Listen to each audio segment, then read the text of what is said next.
Bonjour à tous et bienvenue dans cette session d'information. Voici les titres. 11 futurs prêtres en cheminement au séminaire Saint-Paul VI ont été institués au lectorat et à l'acolytat lors de la messe officiée par Monseigneur Alain Clément Amiezi, évêque du diocèse d'Odiné, le dimanche 17 mars 2024. Ce même dimanche, l'auditorium du centre culturel de la cathédrale Saint-Paul du Plateau a abrité la rentrée solennelle du service diocésain du chant sacré d'Abidjan, une cérémonie de lancement des activités couplée de la formation sur l'exécution du chant sacré suivie d'échanges ont été les principaux points de cette session inaugurale. Instituer lecteurs et acolytes, une étape importante dans le cheminement de leur vocation de prêtre. 11 séminaristes de Saint-Paul VI dans l'archidiocèse d'Abidjan ont communié le dimanche 17 mars 2024 avec nombre de formateurs, d'amis et de fidèles chrétiens. La messe a été présidée par son Excellence, Monseigneur Alain Clément Amiezi, fier et heureux de confier ce double ministère au service de la parole de Dieu, de la prière commune et de la table eucharistique. Brice Agossou, Maria Bissier.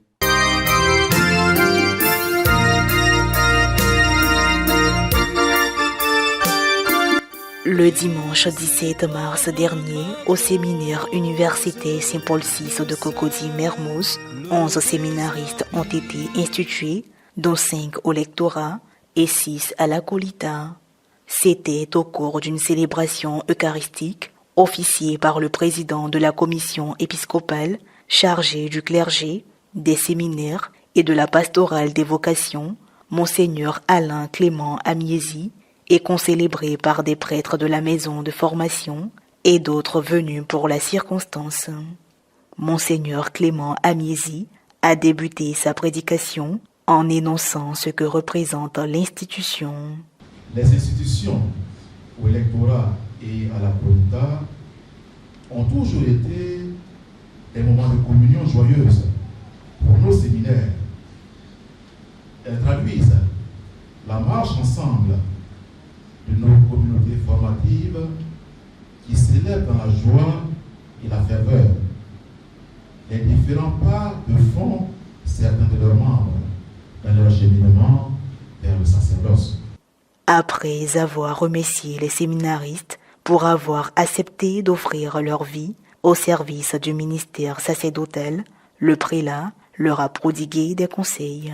À vous, futurs lecteurs, sachez que le ministre lecteur doit avant tout lire la parole de Dieu, s'en nourrir toujours pour pouvoir la transmettre, étant donné que l'on ne doit pas enseigner sa propre sagesse, sa propre connaissance, mais celle de Dieu.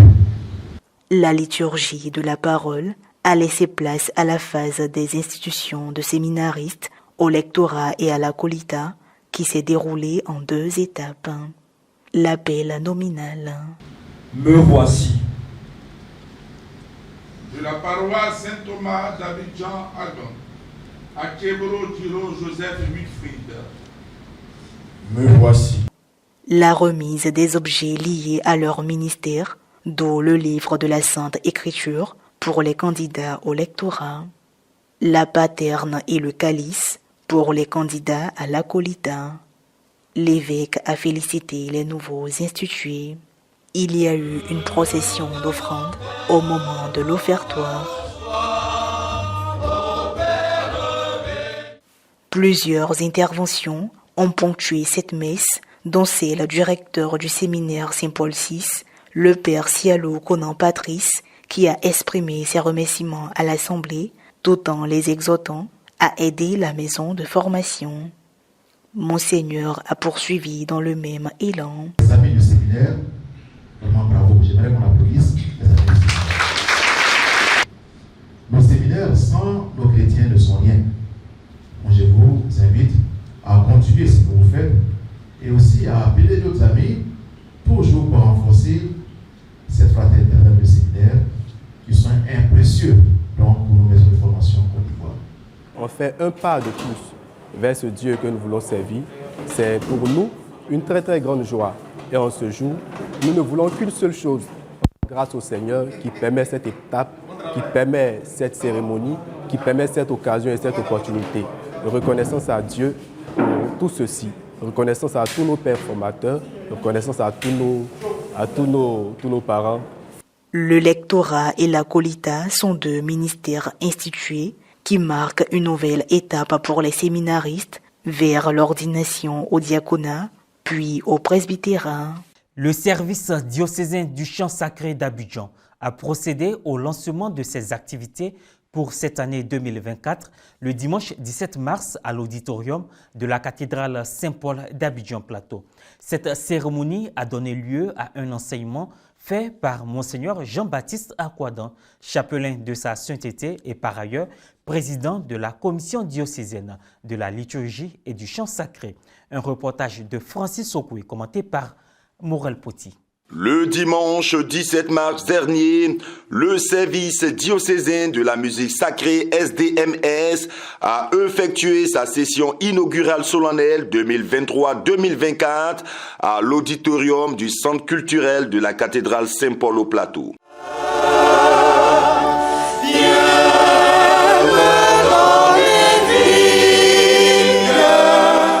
Les choristes, maîtres de chœur, formateurs, responsables paroissiaux de musique et convives ont participé à cette cérémonie de lancement des activités du SDMS. À l'entame de cette cérémonie, une minute de recueillement a été faite en mémoire du docteur Dominique Anoa, spécialiste de musique, maître, formateur et grand compositeur du chant sacré, décédé le 13 mars dernier. Le responsable du SDMS, M. Ambroise Ané, dans son discours d'ouverture, a présenté l'entité et rappelé ses objectifs qui visent le repositionnement de la musique sacrée. Présentés au public, les membres du directoire ont reçu chacun une écharpe, insigne de leur fonction. L'enseignement donné par Monseigneur Jean-Baptiste Akwadan sur l'exécution des chants sacrés durant la liturgie a été un moment de découverte, mais aussi de remise en question sur certaines pratiques devenues des habitudes au cours des célébrations eucharistiques. Nous annonçons la mort de Jésus. Nous proclamons nous annonçons et c'est le peuple de Dieu qui parle directement à Jésus-Christ. Là aussi, si on veut ça, si on peut chanter Tu es venu, tu es là, tu es venu. Toutes les acclamations, tous les gestes, tout cela doit refléter la foi du peuple de Dieu. C'est cela que le Vatican veut. Alors nous aujourd'hui, c'est voir comment nos chorales portent la prière du peuple de Dieu.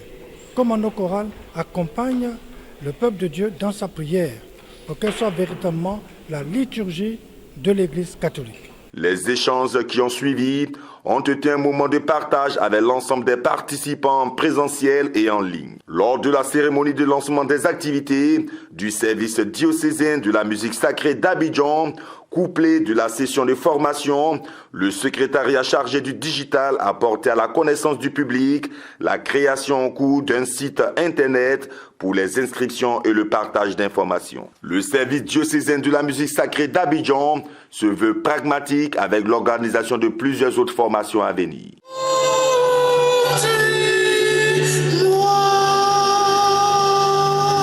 Il a été constaté que notre Église souffre non seulement de sa liturgie en général, mais en particulier de son chant, surtout de son chant liturgique.